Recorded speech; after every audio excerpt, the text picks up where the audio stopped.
हम सभी को पता है कि शुगर जो है सिर्फ हमारी बॉडी को नुकसान नहीं करती, वो हमारे आईज को भी नुकसान करती है। डायबिटिक रेटिनोपैथी का सिंपली मतलब है डायबिटीज के कारण जब हमारी आंखों के पर्दे पे इम्पैक्ट पड़ने लगता है। Along with that if you have an unhealthy lifestyle या सेडेंटरी लाइफस्टाइल तो आपको उसको चेंज करना है।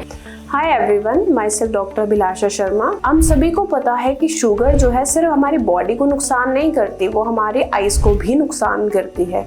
इस टर्म को बोला जाता है basically diabetic retinopathy. Diabetic retinopathy का सिंपली मतलब है डायबिटीज के कारण जब हमारी आंखों के पर्दे पे इम्पैक्ट पड़ने लगता है। First thing we need to discuss about the diabetes. हमारी जो रेटिनोपैथी है वो स्टार्ट कैसे होती है।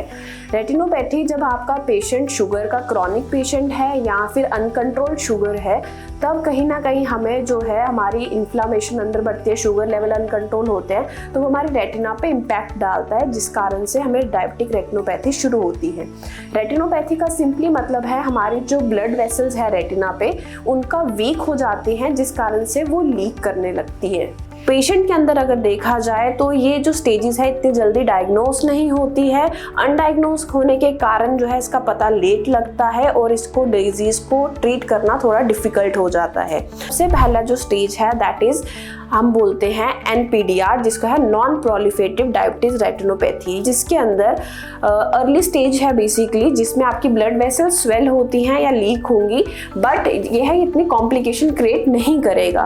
बट अगर हम सेकेंड टर्म पे बात करें दैट इज PDR, जिसको हम प्रोलिफेटिव डायबिटीज रेटिनोपैथी बोलते हैं, इसके अंदर क्या होगा कि आपकी जो डायबिटीज है अगर वो कंट्रोल नहीं है, प्लस जो आपका रेटिना है वहाँ की जो ब्लड वेसल्स होंगी वहाँ पे लीकेज जो है वो भी होगा।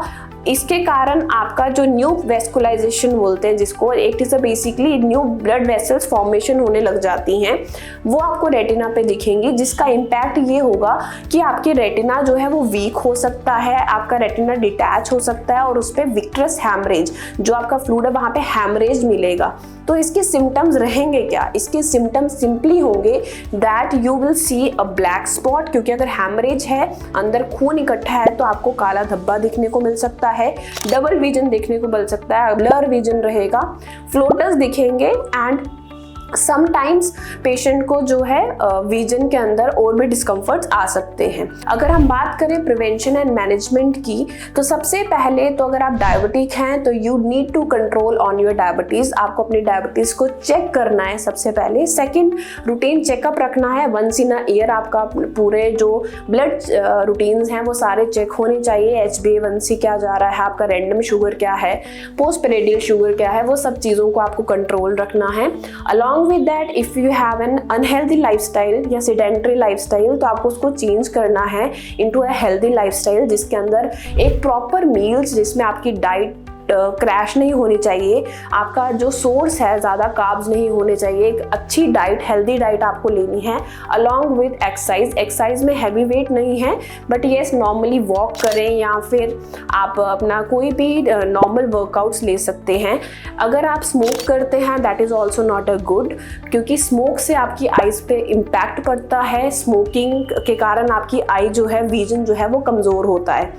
Now come to the treatment part. अगर हम बात करें ट्रीटमेंट में, अगर देखा जाए तो आयुर्वेद के अंदर अगर हम बात करें, so we have a very good management regarding the diabetes and the diabetic retinopathy in the both system, but we also need to assure, क्योंकि जब हम एलोपैथी में जाते हैं there is a multiple things that are using, जैसे कि आपके IVIs हो गए, आपके स्टेरॉइडल हो गया, आपका लेसिक हो गया, हर कोई चीज़ को रिकमेंड दिया जाता है, जिसके कारण उसके प्रोग्नोसिस भी होते हैं। सो हम यहाँ पे basically without any steroid, without any किसी इंजेक्शन के थ्रू भी हम अपने रेटिना को ठीक कर सकते हैं।